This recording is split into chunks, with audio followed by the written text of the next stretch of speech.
Muy bien, estamos con Barrientos, autor de un golazo hoy contra el equipo de Guaraní Antonio Franco. Te quería preguntar qué te pasó en el penal, o sea, que ¿estuvo bien la labor del arquero Pablo Sequeira o le apuntaste ahí y no? ¿Qué nos puedes contar? ¿Cuál fue tu impresión desde dentro del campo? Hola, buenas tardes, ¿cómo le va? Sí, no, sobre el penal decidí patear cruzado.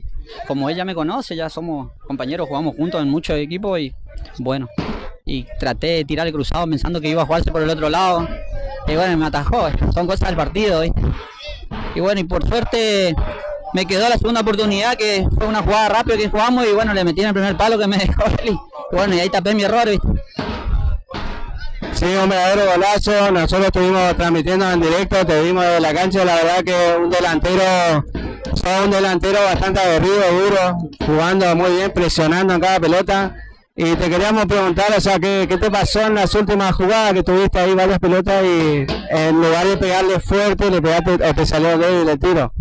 Sí, no, por el tema de esa jugada que me quedaron tres, creo que claras me quedaron y lo que pasa que vengo con una lesión sobre el tobillo y no le podía pegar fuerte, ¿viste? Sobre el tema de la lesión, pero bueno, son cosas que por ahí a veces vos le pegás despacio y entra, y le pegás fuerte y entra también, ¿viste? Bueno, no fue la suerte por mi lado nomás hoy, bueno.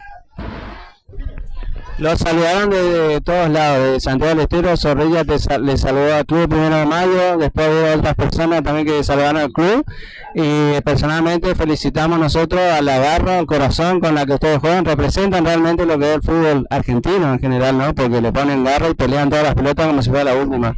¿Alguna otra cosita más que quiera dejarle a todos los hinchas del club, a los colegas, amigos, saludos?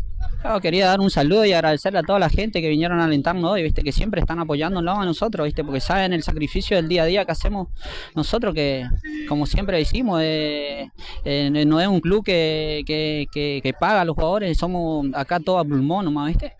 Tenemos que vender rifas, tenemos que hacer pollo para poder jugar un partido así, ¿entendés? Cuando jugamos de local, viste, todo sacrificio, y agradecerle a toda esa gente y un saludo para mi señora y mis hijos, que siempre me acompañan y me bancan, ¿entendés? Muy bien, muchísimas gracias, Barrientos, te agradecemos por esta nota y después te compartimos el video. Muchísimas gracias a ustedes. Chao, chao, hasta luego.